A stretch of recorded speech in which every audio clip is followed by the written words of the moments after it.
ఈ రోజు future city 30,000 ఎకరాలలో ఒక కొత్త నగరాన్ని నిర్మించాలనుకుంటున్నాం. ఇప్పటివరకు ఈ దేశంలో కొత్త నగరం కోసం ఎవరైనా ఆలోచన చేసారా?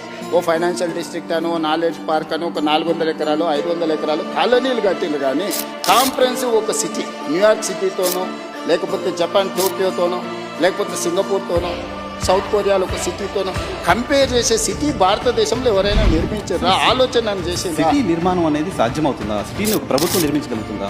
100%. మనం ట్రంక్ ఇన్ఫ్రాస్ట్రక్చర్ క్రియేట్ చేస్తే hundreds of thousands of builders are ready to construct. మనం చేయాల్సిన పని అది కాదు. మనం ట్రంక్ ఇన్ఫ్రాస్ట్రక్చర్ చేయాలి, కనెక్టివిటీ చేయాలి, మెట్రో కనెక్టివిటీ ఇవ్వు, నేషనల్ హైవేస్ ఇవ్వు, పోర్ట్ కనెక్టివిటీ ఇవ్వు, ఎయిర్పోర్ట్ కనెక్టివిటీ ఇవ్వు. ఇది మాత్రమే ప్రభుత్వం చేయాలి. అంటే ఒక ఏరియాని ఇయర్ మార్క్ చేసి, ల్యాండ్ అక్వైర్ చేసి, ఎకో సిస్టమ్ మనం డెవలప్ చేస్తే సిటీలు నిర్మించడానికి, లక్షల కోట్లు పెట్టుబడులు పెట్టడానికి, దాన్నే వ్యాపారంగా మార్చుకొని సిటీని అభివృద్ధి చేయడానికి చాలా మంది రెడీ ఉన్నారు.